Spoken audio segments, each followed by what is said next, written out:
اگر آپ نے اپنی بیٹی کو اینڈرائڈ موبائل دے رکھا ہے، فیس بک اور میسنجر اور واٹس ایپ اگر وہ چلا رہی ہے، تو یاد رکھیے گا آپ اپنی بیٹی پر بھروسے کے لائق نہیں ہیں۔ آپ کی نظر میں آپ کی بیٹی کتنی پاک صاف ہو، لیکن آپ کو اپنی بیٹی پر بھروسہ نہیں کرنا چاہیے، اعتماد نہیں کرنا چاہیے، اس لیے کہ واٹس ایپ اور میسنجر اور فیس بک چلانے والی لڑکی کا اعتبار نہیں کیا جا سکتا ہے۔ آج کے اس دور میں جب حضرت عائشہ صدیقہ کے اوپر تہمت لگ سکتی ہے، حضرت عائشہ صدیقہ الزام سے اپنے آپ کو نہیں بچا سکتی ہیں، تو ہماری بیٹیاں ان سے زیادہ پاک دامن تو نہیں ہے، ہماری بچیاں ان سے زیادہ نیک تو نہیں ہے۔ جب منافقوں نے، جھوٹوں نے، جب کجروؤں نے اور دل کے گندے لوگوں نے اما عائشہ کو نہیں چھوڑا، تو ہماری بیٹیوں کو کیسے چھوڑیں گے؟ یہاں ہمیں غور کرنا چاہیے۔ حضرت زکریا علیہ السلام کو دیکھو، مریم علیہ السلام کو دیکھو، سورہ مریم پڑھیے، وہ محراب میں مسجد کے اندر ہے اور حضرت مریم کے پاس بے موسم پھل آ جاتا ہے۔ بے موسم پھل، آم کا موسم نہیں آم آیا، لیچی کا موسم نہیں لیچی آیا۔ زکریا جب مسجد میں داخل ہوتے ہیں، محراب کے اندر گھستے ہیں، دیکھتے ہیں کہ مریم جس کی میں کفالت کر رہا ہوں اس کے پاس یہ پھل موجود ہے۔ ارے یہ آم کا تو موسم نہیں، آم کہاں سے آیا؟ یہ لیچی کا موسم نہیں، یہ لیچی کہاں سے آئی؟ تو چیخ پڑے انا لک ھذا، اے مریم میں تیری کلاس لے رہا ہوں، اے مریم مجھے صاف صاف جواب دے، یہ بے موسم پھل تیرے پاس کہاں سے آئے ہیں؟ آم کا موسم نہیں، آم دیکھ رہا ہوں، لیچی کا موسم نہیں، لیچی دیکھ رہا ہوں، یہ بے موسم پھل تیرے پاس کہاں سے آئے ہیں؟ وہ مریم جس کی پاک دامنی کی گواہی اللہ تعالیٰ نے دی ہے کہ ہم نے مریم کو بغیر شوہر کے بیٹا دیا، عیسیٰ بغیر باپ کے ہم نے پیدا کیا، وہ مریم جن کے پاک و صاف ہونے کا اعلان اللہ تعالیٰ نے کیا ہے، قرآن میں جن کو پاک دامن بتایا ہے، اس مریم کی کلاس زکریا لے رہے ہیں کہ بتا میری بیٹی، او بتا میرے لخت جگر، یہ تیرے پاس کہاں سے آیا ہے؟ کس لڑکے نے دیا ہے؟ کون ہے جس سے تیرے کانٹیکٹ ہے، جس سے تیرے تعلقات ہیں؟ اللہ والی تھی، نیک تھی، فرما بردار تھی، اپنے سرپرست کو شرمندہ نہیں کر سکتی تھی، جس نے پال پوس کر مجھے اتنا بڑا کیا اس کی عزت خاک میں نہیں ملا سکتی تھی۔ کہنے لگی آپ میرے اوپر شک نہ کریں، اے زکریا میرے اوپر ڈاؤٹ نہ کریں، قالت هو من عند اللہ، یہ کسی لڑکی کی طرف سے نہیں بلکہ اللہ کی طرف سے آیا ہے، یہ اللہ نے بھیجا ہے، یہ جنتی پھل ہے، کوئی فرشتہ دے کر گیا ہے، اس میں کسی لڑکے کا ہاتھ نہیں ہے۔ جب مریم سے پوچھا جا سکتا ہے کہ یہ پھل کہاں سے آیا، تم اپنی بیٹیوں سے کیوں نہیں پوچھ سکتے یہ موبائل تیرے پاس کہاں سے آیا؟ اس میں تو 10 روپے کا بیلنس تھا، آج اس میں 3 مہینے کا نیٹ پیک کیسے پڑا ہے؟ اس میں تو تیری اماں اور خالہ کا نمبر تھا، اس میں 5 نمبر اور کہاں سے آئے ہیں؟ کیا آپ اپنی بیٹیوں سے یہ سوال نہیں کر سکتے ہو؟ تم اسکول تو ڈرائیور کے ساتھ گئی تھی، پھر آئی ہو کس کے ساتھ آئی ہو؟ اکیلے کیسے آئی ہو؟ تمہارا بھائی تمہیں اسکول چھوڑنے گیا تھا، پھر تم نے بھائی کا آنے کا انتظار کیوں نہیں کیا؟ اکیلے کیسے چلی آئی ہو؟ یہ گھر سے کتاب 3 لے کے گئی تھی، یہ 5 کتابیں تمہارے پاس کہاں سے آئی ہیں؟ یہ سارے سوالات کی ذمہ داری ایک باپ کی بنتی ہے جو اپنی بیٹی سے پوچھے، اپنی اولاد سے پوچھے، اور اگر تم ایسا نہیں کر سکتے ہو تو تیار رہو، ہماری بیٹیاں کل RSS کے گنڈوں سے نکاح کرنے کے لیے تیار ہیں، اس لیے کہ یہ پلاننگ ہو چکی ہے کہ مسلم لڑکیوں کو اسکولوں میں جگہ دو اور ہندو لڑکوں سے کہہ دیا گیا کھل کے پیار کرو، کورٹ میرج کرو، ان کو نکاح کے بندھن میں باندھو اور 2-4 بچے پیدا کر کے بچے اپنے پاس رکھ کے عورت کو در در کی ٹھوکر کھانے کے لیے مجبور کر دو، اس کو نکال دو۔ اگر آپ اپنی بیٹیوں کی نگرانی نہیں کر سکتے ہو تو تیار رہو، آپ کی بیٹیاں غیر مسلموں کے ساتھ نکاح کرنے کے لیے تیار ہیں۔ 10,000 سے زیادہ ایپلیکیشنیں کورٹ میں موجود ہیں مسلم لڑکیوں کی، جس میں یہ کہا گیا ہے ہمیں اپنی مرضی سے ہندو لڑکوں کے ساتھ نکاح کرنے کے لیے تیار ہیں۔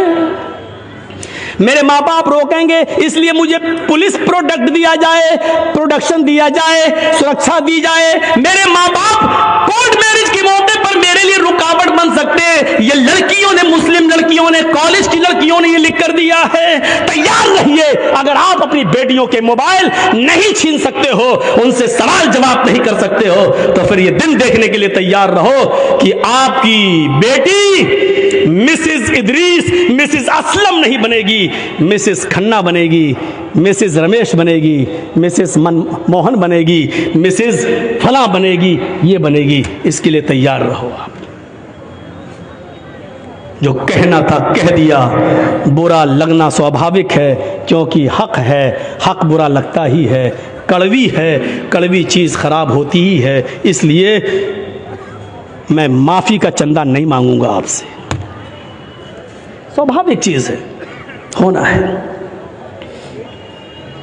آپ نے پوچھا نماز پڑھی کہ نہیں پڑھی, بیٹے سے پوچھا. ہمارے نبی نے تو یہ کہا تھا نا, جب بچہ 7 سال کا ہو جائے, بچے میں لڑکا لڑکی دونوں شامل ہے, جب بچہ 7 سال کا ہو جائے نماز پڑھنے کا حکم دو, لے کے جاؤ.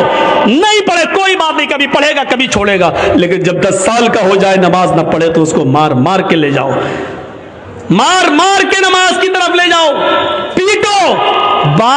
10 سال کے بعد لڑکے کو پیٹنا پڑے گا, نماز کے لیے مارنا پڑے گا, سزا دینا پڑے گی آپ کو اپنے بیٹے کو, کیونکہ وہ 10 سال کا ہو چکا ہے. 10 سال کے بعد باپ کی ذمہ داری بنتی ہے کہ وہ اپنے بیٹے کو نماز نہ پڑھنے پر مارے, پیٹے اور پھر مسجد میں لے جائے. آپ نے کیا ایسا؟ موبائل چلانے کی کھلی اجازت,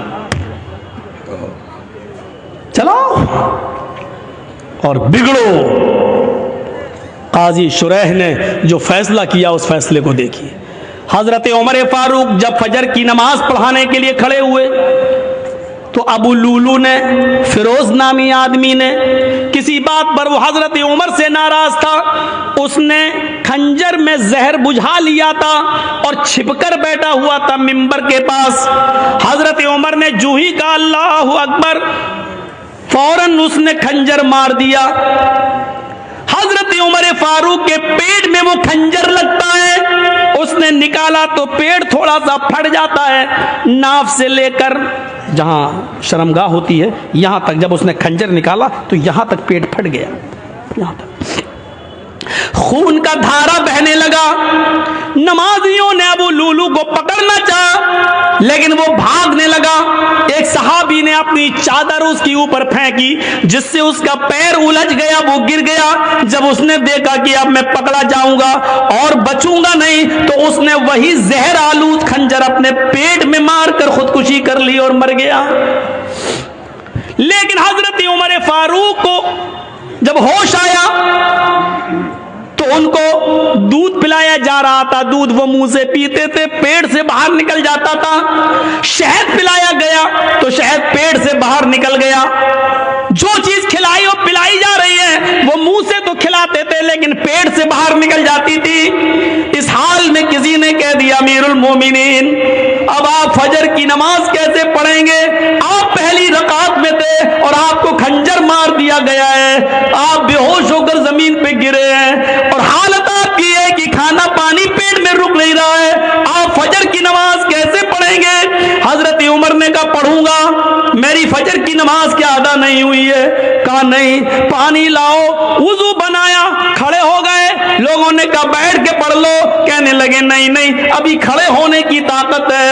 کھڑے ہو کر 2 رکعت نماز پڑھی اور نماز پڑھنے کے بعد فرمایا لوگوں اگر یہ حالت کسی اور کی ہو جائے, کھانا پانی بھی پیٹ سے نکلنے لگے, اس حال میں بھی اگر نماز کا ٹائم ہو جائے, نماز کا وقت ہو جائے اور اس آدمی کو ہوش ہو تو نماز اس حال میں بھی پڑھنا پڑے گی. اگر اس حال میں ہوش ہے, پیٹ پھٹ جانے کے باوجود, کھانا پانی پیٹ سے نکلنے کے باوجود اگر ہوش ہے اور نماز نہیں پڑھتا ہے تو لا حظ فی الاسلام لمن ترک الصلاۃ, تو ایسے آدمی کا اسلام میں کوئی حصہ نہیں ہے.